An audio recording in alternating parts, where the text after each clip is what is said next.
quarterback. Oh, there's a goal. Don't worry, I didn't forget about the AAF. I just wanted to get another week of play-in, so I had a little more to go off of for this video. Otherwise, it would just be about 5 minutes and feel like a waste of time. I'd rather waste more of it than that. Now on to week 2.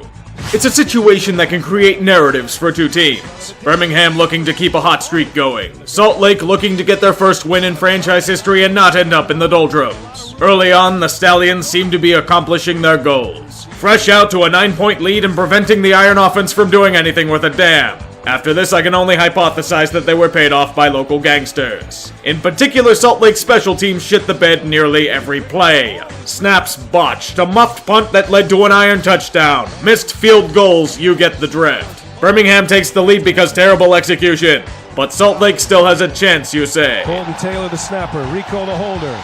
Kick is up. Not on that leg, they ain't. Oh my beautiful god, Memphis is doing a thing.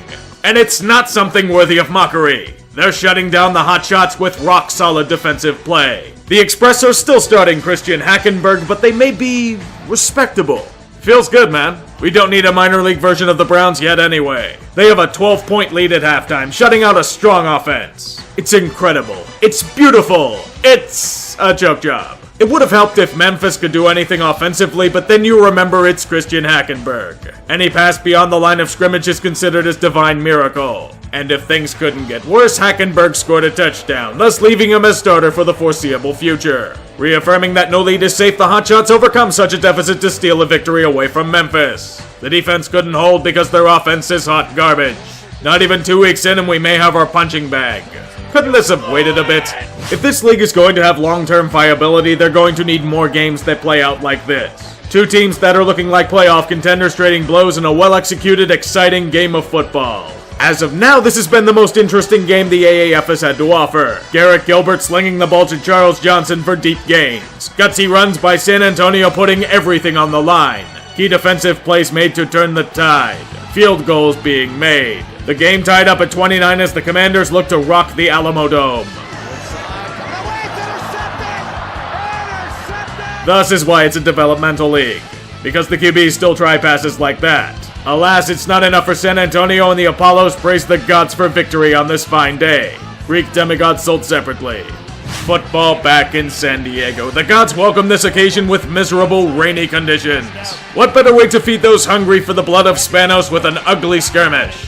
Why do I say ugly? Because Philip Nelson happened.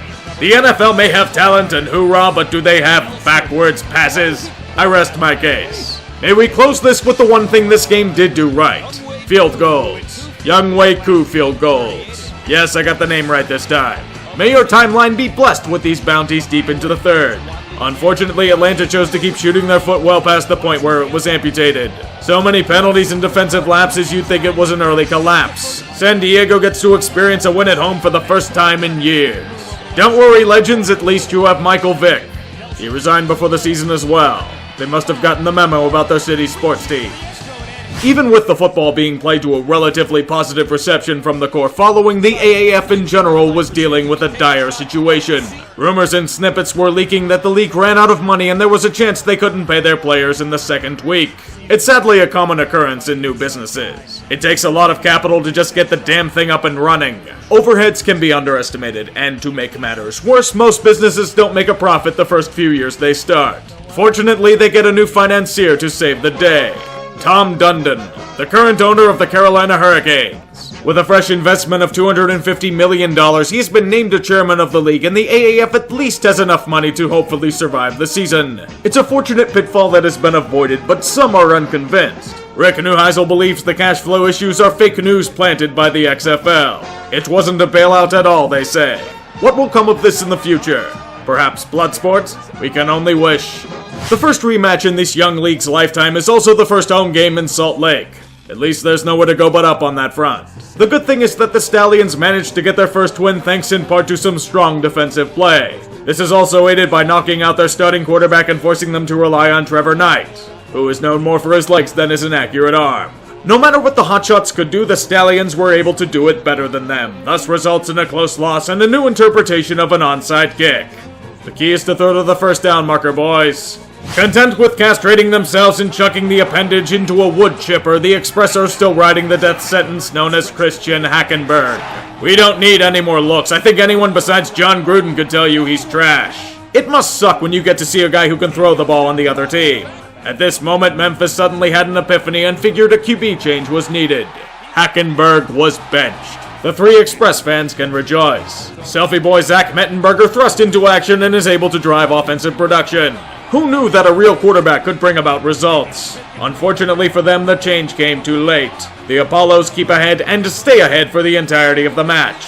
There will be no victory royale for Memphis once again. It's at least consolation for the fact that Orlando has to travel to Georgia to practice. Ah, growing pains. With the legendary Hackenberg shuttled off to the great meme graveyard again, this league needs a new punching bag for us to laugh at. No clear-cut favorite yet, but Matt Sims has thrown his hat into the ring as a candidate. Many situations were shown where a better quarterback would have turned the tide, but Atlanta either doesn't have it or won't make the change. A game where Trent Richardson is blitzing defenders for 2-yard gains and he isn't the focus of Sportsball is a dark time indeed. Birmingham's stingy defense will do the rest. There is nothing more that needs to be said. At least you can go to sleep at night thinking that you're not the Memphis Express. For now. When a team throws a pick on their first pass, it's bad. When they give up a long touchdown immediately afterwards, it's time to press the panic button. Now what if I were to tell you that San Diego proceeded to dominate the remaining 95% of this game? You would ask me what the winning Powerball numbers were, and then I would lie so you wouldn't win anyway. Once the opening salvo was fired, it was as if the Commanders became Spanos. They were simply fucked. How does 28 unanswered points sound to you? There is no remembering the Alamo tonight. Everyone involved got caught during a siesta and died. And thus rests another week of AAF football. May the next week bless us with less financial turmoil. Amen. Gardner on the ground, has some room, breaks a tackle. Gardner trying to go the distance at the 30, at the 20. Touchdown, Jaquan Gardner, 83-yard score.